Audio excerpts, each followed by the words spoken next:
ਅਗਲੀ ਖਬਰ 'ਤੇ ਚੱਲੀਏ। ਮਨਾਲੀਆ ਟਰੰਪ ਜੋ ਪ੍ਰੈਜ਼ੀਡੈਂਟ ਟਰੰਪ ਉਹਨਾਂ ਦੀ ਵਾਈਫ ਆ, ਉਹਨਾਂ ਨੇ ਇਹ ਕਿਹਾ ਆ ਵੀ ਮੇਰਾ ਕੋਈ ਵੀ ਜਿਹੜਾ ਐਪਸਟੀਨ ਫਾਈਲਸ ਦੇ ਨਾਲ ਜਾਂ ਐਪਸਟੀਨ ਦੇ ਨਾਲ ਕਿਸੇ ਤਰ੍ਹਾਂ ਦਾ ਰਿਲੇਸ਼ਨਸ਼ਿਪ ਨਹੀਂ ਰਿਹਾ ਹੈਗਾ। ਤੇ ਉਹਨਾਂ ਨੇ ਕਾਂਗਰਸ ਨੂੰ ਇਹ ਕਿਹਾ ਆ ਵੀ ਜਿਹੜੇ ਸਰਵਾਈਵਰਸ ਆ ਉਹਨਾਂ ਦੀ ਹੀਅਰਿੰਗ ਹੋਣੀ ਚਾਹੀਦੀ ਹੈਗੀ ਆ। 6 ਮਿੰਟ ਦੀ ਲਾਈਵ ਸਟ੍ਰੀਮ ਜਿਹੜੀ ਆ ਉਹਦੇ ਵਿੱਚ ਉਹਨਾਂ ਨੇ ਸਟੇਟਮੈਂਟ ਜਾਰੀ ਕੀਤੀ ਆ। ਤੇ ਫਸਟ ਟਾਈਮ ਉਹਨਾਂ ਨੇ ਕਿਹਾ ਵੀ ਜਸਟਿਸ ਡਿਪਾਰਟਮੈਂਟ ਨੂੰ ਸਾਰੀਆਂ ਹੀ ਐਪਸਟੀਨ ਦੇ ਜਿਹੜੇ ਰੈਕਰਡਸ ਆ ਉਹ ਰਿਲੀਜ਼ ਕਰਨੇ ਚਾਹੀਦੇ ਆ ਤੇ ਜਿਹੜੇ ਸਰਵਾਈਵਰਸ ਆ ਉਹਨਾਂ ਦੀ ਹੀਅਰਿੰਗ ਯੂਐਸ ਕਾਂਗਰਸ ਦੇ ਸਾਹਮਣੇ ਹੋਣੀ ਚਾਹੀਦੀ ਆ, ਜਿਹੜੇ ਵਿਕਟਮਸ ਆ, ਤਾਂ ਕਿ ਉਹਨਾਂ ਨੂੰ ਜਿਹੜਾ ਆ ਇਨਸਾਫ ਆ ਉਹ ਮਿਲ ਸਕੇ। ਕਹਿੰਦੇ ਵੀ ਇਹ ਜਿਹੜੇ ਵਿਕਟਮਸ ਹੈਗੇ ਆ ਉਹਨਾਂ ਨੂੰ ਘੱਟੋ ਘੱਟ ਇਹ ਓਪਰਚੁਨਿਟੀ ਤਾਂ ਹੋਵੇ ਉਹ ਅੰਡਰ ਓਥ ਟੈਸਟੀਫਾਈ ਕਰ ਸਕਣ ਕਾਂਗਰਸ ਦੇ ਅੱਗੇ ਵੀ ਉਹਨਾਂ ਨਾਲ ਕੀ ਕੁਝ ਉੱਥੇ ਵਾਪਰਿਆ ਹੈਗਾ। ਡੈਮੋਕ੍ਰੇਟਸ ਜੋ ਹੈਗੇ ਆ ਟੌਪ ਦੇ ਔਨ ਹਾਊਸ ਓਵਰਸਾਈਟ ਕਮੇਟੀ ਦੇ ਵਿੱਚ ਰਿਪਰੈਜ਼ੈਂਟੇਟਿਵ ਰੋਬਰਟ ਗਰਸੀਆ ਕੈਲੀਫੋਰਨੀਆ ਦੇ, ਉਹਨਾਂ ਨੇ ਇਹ ਕਿਹਾ ਵੀ ਇਹ ਫਸਟ ਲੇਡੀ ਦੇ ਰਿਮਾਰਕਸ ਬੜੇ ਪ੍ਰੈਟੀ ਸਟਨਿੰਗ ਹੈਗੇ ਆ ਤੇ ਉਹ ਕਹਿ ਰਹੀ ਆ ਵੀ ਹੀਅਰਿੰਗ ਜੋ ਹੋਣੀ ਚਾਹੀਦੀ ਹੈ ਐਪਸਟੀਨ ਦੇ ਸਰਵਾਈਵਰਸ ਦੀ।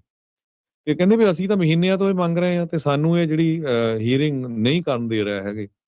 ਸੋ ਪ੍ਰੈਜ਼ੀਡੈਂਟ ਟਰੰਪ ਉਹਨਾਂ ਨੇ ਵੀ ਐਮਐਸ ਨਾਓ ਨੂੰ ਇਹ ਦੱਸਿਆ ਵੀ ਮੈਨੂੰ ਕੋਈ ਪਤਾ ਨਹੀਂ ਹੈ ਜੋ ਐਪਸਟੀਨ ਫਾਈਲਸ ਆ, ਐਪਸਟੀਨ ਦੇ ਨਾਲ ਕਿਸ ਤਰ੍ਹਾਂ ਦਾ ਜਿਹੜਾ ਸੰਬੰਧ ਆ ਉਸ ਦੇ ਬਾਰੇ।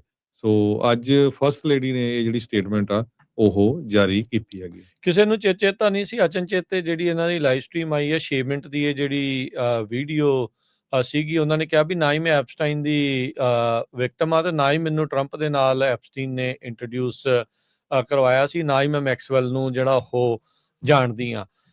ਸੋ ਪਬਲਿਕ ਹੀਅਰਿੰਗ ਕਾਂਗਰਸ ਨੂੰ ਐਕਟ ਕਰਨ ਦੇ ਲਈ ਕਹਿਣਾ ਇਹ ਬੜੇ ਅਚੰਭਾ ਜਿਹੜਾ ਇਸ ਟਾਈਮ ਜਿਹੜਾ ਉਹ ਹੋਇਆ ਆ, ਖਾਸ ਕਰਕੇ ਉਦੋਂ ਜਦੋਂ ਟਰੰਪ ਹੁਣੀ ਐਪਸਟੀਨ ਫਾਈਲਸ ਤੋਂ ਟੋਟਲੀ ਜਿਹੜਾ ਧਿਆਨ ਆ ਉਹ ਭਟਕਾ ਰਹੇ ਨੇ, ਉਹਨਾਂ ਦੇ ਸਾਥੀ ਜਿਹੜਾ ਉਹ ਧਿਆਨ ਭਟਕਾ ਰਹੇ ਨੇ। ਸਭ ਤੋਂ ਵੱਧ ਨਾਮ ਆਉਣ ਵਾਲਿਆਂ ਦੇ ਵਿੱਚੋਂ ਟਰੰਪ ਹੁਣਾਂ ਦਾ ਨਾਮ ਜਿਹੜੀਆਂ ਐਪਸਟੀਨ ਫਾਈਲਸ ਦੇ ਵਿੱਚ ਹੈਗਾ ਆ, ਹੈਵੀਲੀ ਰਿਡੈਕਟਡ ਆ। FBI ਸੌਰੀ ਜਿਹੜੇ DOJ ਨੇ ਇਸ ਦੇ ਵਿੱਚ ਜਿਹੜੀਆਂ ਹੁਣ ਤੱਕ ਡਾਕੂਮੈਂਟਸ ਜਾਰੀ ਜਿਹੜੇ ਉਹ ਕੀਤੇ ਆ। ਪੈਮ ਬੌਂਡੀ ਨੂੰ ਤਾਂ ਹਰਜੋਤ ਸਿੰਘ ਜੀ ਸੱਦਿਆ ਗਿਆ ਸੀਗਾ ਇੱਕ ਵਾਰੀ ਫੇਰ ਵੀ ਬੀਬਾ ਜੀ ਤੁਸੀਂ ਆਓ ਤੇ ਆ ਕੇ ਸਵਾਲਾਂ ਦੇ ਜਵਾਬ ਦਿਓ, ਤੇ ਕਹਿੰਦੇ ਹੁਣ ਉਹਨੇ ਆਉਣਾ ਹੀ ਨਹੀਂ ਹੈਗਾ ਇਸ ਕਮੇਟੀ ਦੇ ਜਿਹੜੇ ਉਹ ਸਾਹਮਣੇ, ਕਿਉਂਕਿ ਇਸ ਨੂੰ ਹੁਣ ਫਾਇਰ ਕਰ ਦਿੱਤਾ ਜਿਹੜਾ ਉਹ ਸੀਗਾ।